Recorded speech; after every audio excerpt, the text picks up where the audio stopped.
जिनके पास 100 एकड़ जमीन, हाथ ऊपर करो सामने वाले, हाथ ऊपर करो जिसके पास 100 एकड़ जमीन है। इक्का दुक्का लोग भी नहीं दिख रहे। 100 एकड़ जमीन नहीं है।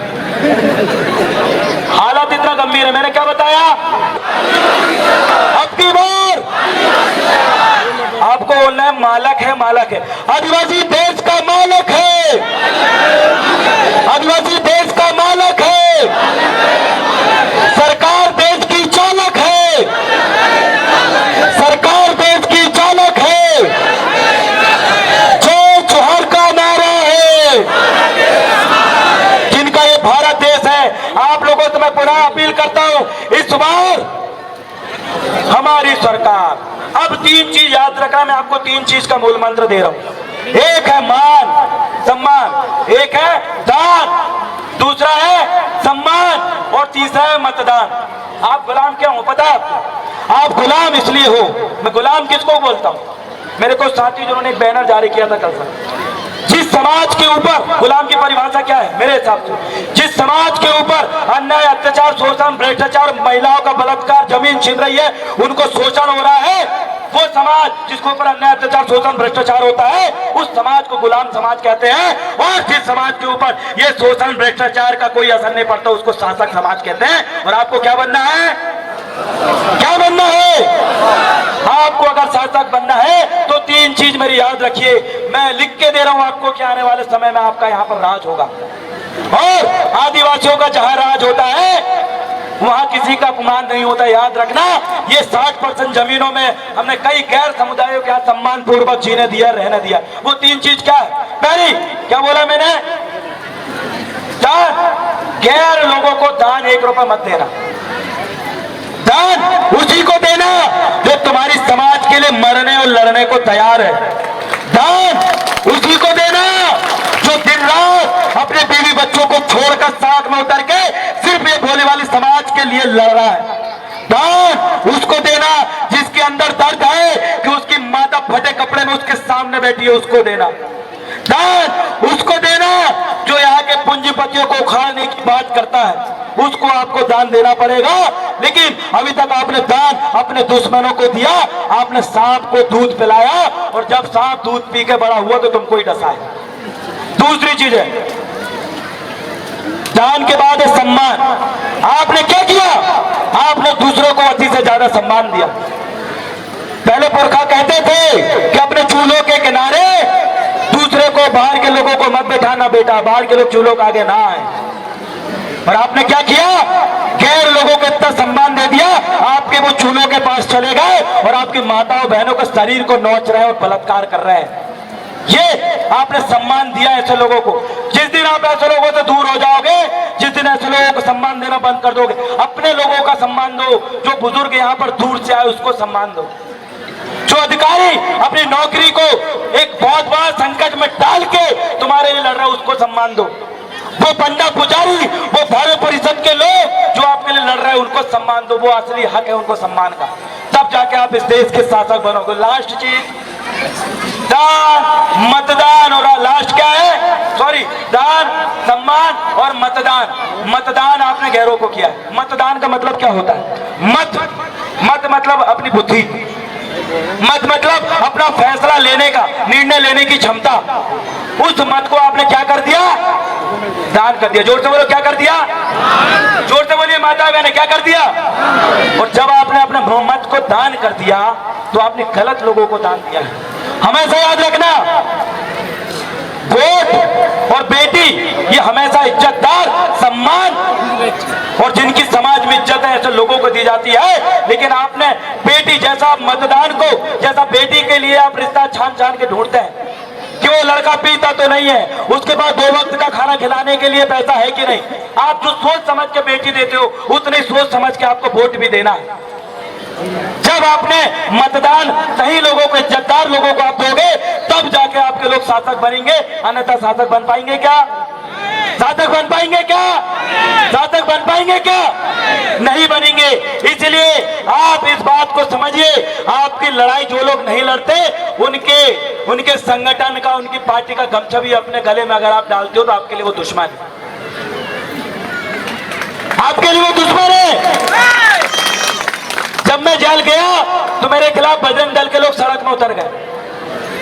मैं उनको बोला कि भैया आप आदिवासियों के लिए लड़ो, हम आपके साथ जुड़ेंगे, लेकिन बोले नहीं, तुम बोले जो एट्रोसिटी एक्ट उसको बचाने के लिए सड़क में उतरे हो। मैंने उनको कहा भैया जो एट्रोसिटी एक्ट तुम्हें पसंद नहीं है, बोले नहीं इसको खत्म करो। अच्छा, फिर मैं उतरा, भोपाल में गया, एक मंच में अधिकारी कर्मचारियों के साथ, वहां पर मैंने आरक्षण बचाओ आंदोलन किया, फिर वो मेरे खिलाफ सड़क में उतर गए। मैंने ये बोला कि भैया हमारे लोग तुम्हारे साथ जुड़े हैं, आज तुम्हारे पीछे 70% आबादी खड़ी है, वो यही आदिवासी समाज की है, और तुम उन्हीं के अधिकारों के खिलाफ बोल रहे हो। याद रखना, जिस दिन वो 70% लोग अगर जाग गए तो तुम्हारी खटिया खड़ी बिस्तर गोल हो जाएगी, यहाँ बैठने की जगह भी नहीं मिलेगी। ये हमने उनको समझ दी, हमने जगाया, यहाँ के युवाओं को भी जगाना चाहता हूँ, क्योंकि जिधर जमानी जाती है उधर जमाना जाता है। ये दादा हीरा सिंह मरकाम हमेशा कहते गए हैं। दादा कहते थे जिनका रहेगा राजा उसी का बजेगा बाजा। आपके बीच में राजा साहब बैठे हुए, हमारे छिंदवाड़ा में भी, मैं देवगढ़ परिक्षेत्र से हूँ, मेरा जो गढ़ है राजघराना था वो अमूदा गढ़ है। सिवनी में जो कान्हा नेशनल पार्क बना वहां पर हमारा पूरा गढ़ खत्म हो गया। मैं अमूदागढ़ का भलावी गोत्रा का बंसाज हूं।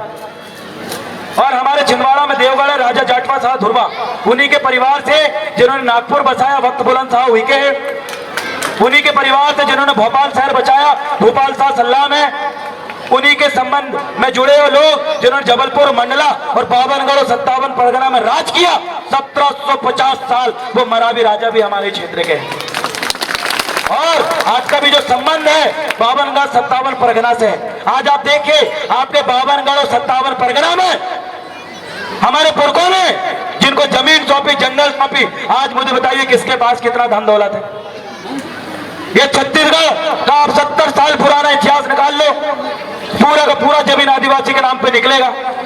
राज कौन कर रहा है? सबसे ज्यादा अमीर व्यक्ति कौन है आपके क्षेत्र से देख लीजिए, एक भी आदिवासी नहीं है।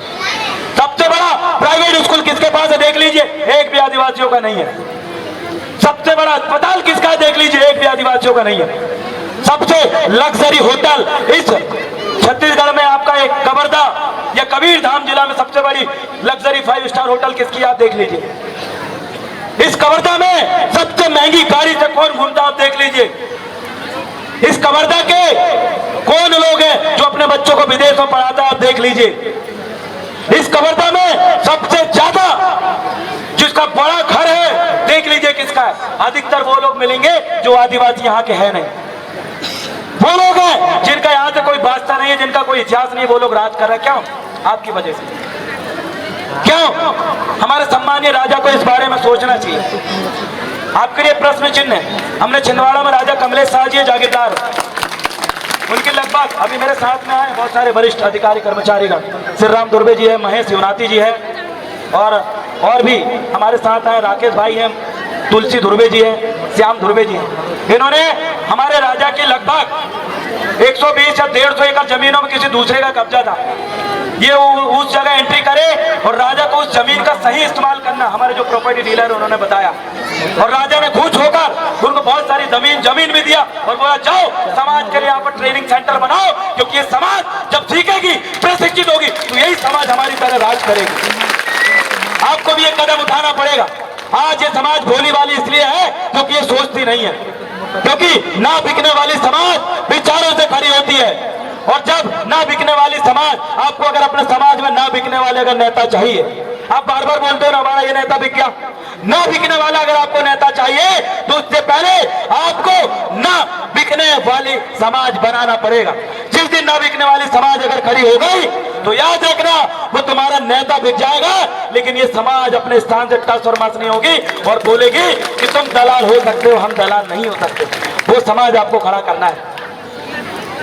इस देश के मूल मालिकों से मैं बोल रहा हूं, 193 देशों में राज करने वाले मूल मालिकों से मैं बोल रहा हूं कि जो जिस विश्व आदिवासी दिवस को आप मना रहे हो, आप कसम खाओ कि अपने दुश्मन की सेनापति आप नहीं बनोगे। कसम खाओ अपने दुश्मन का झंडा और गले में गमछा आप नहीं डालोगे।